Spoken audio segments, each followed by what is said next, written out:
Okay, Ken, so far what we've done is we've gone through and established that societies need to make choices to solve the scarcity problem. And we've said that societies can't get away from this problem. Nope. But, of course, what they can do is organise themselves or organise mechanisms which will help solve that problem. Can we talk a little bit about that?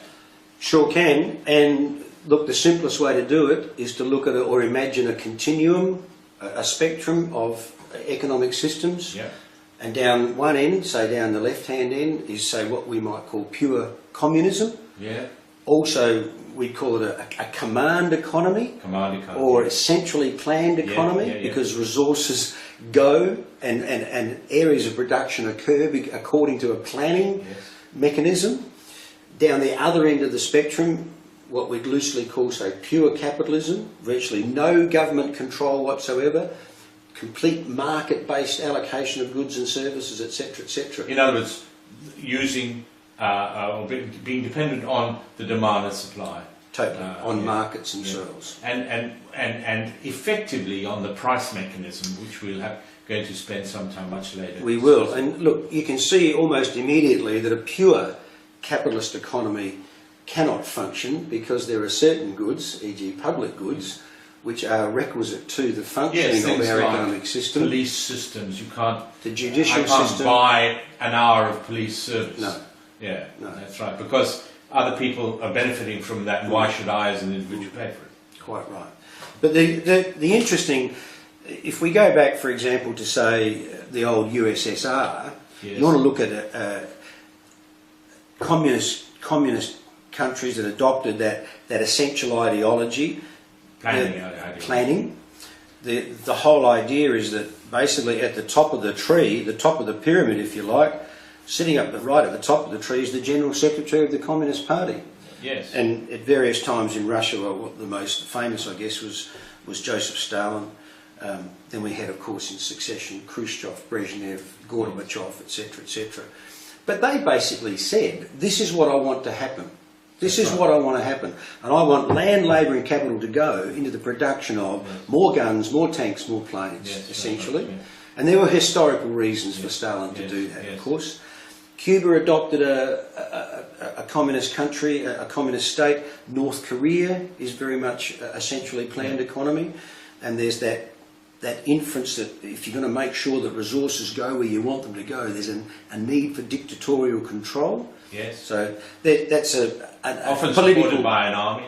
It's a political byproduct of that. But what we're talking about here is essentially that our given stock of resources go predominantly where the state or the government determine they should go. Yes. So down the other end of the spectrum.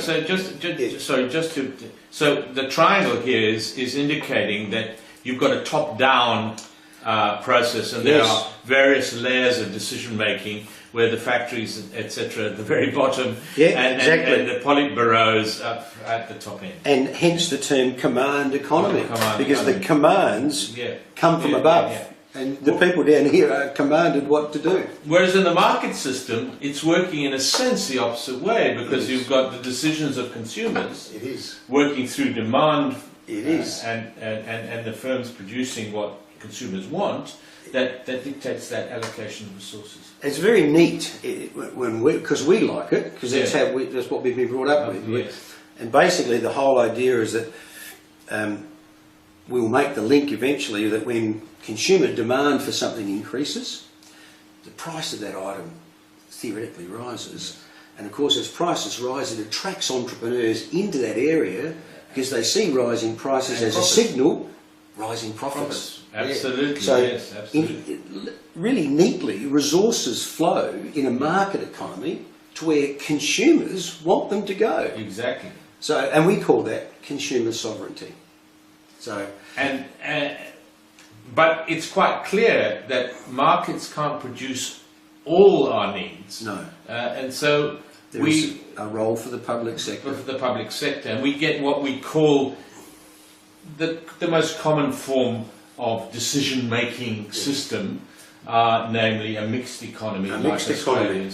Predominantly, perhaps 70 to 75%, or even 80% in the case of America, predominantly free enterprise, Free but enterprise. with a significant contribution from the public sector or the government. And so, what microeconomics will discuss, or, you know, I mean, economic principles will discuss, is this idea that markets do most of the allocation, but there may be some excesses in those markets because they're controlled by some large companies. So you have a role for the government there.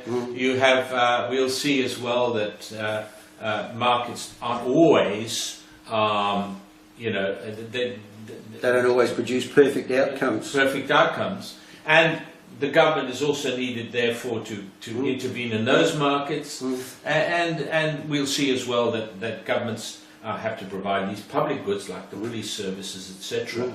And so economics is actually a really vibrant, exciting study because it considers all these different angles. I love it. Oh, so do I. I could talk forever, but we must go. We must go. Until next time. Until next time. See you, Okay. mate. Thanks.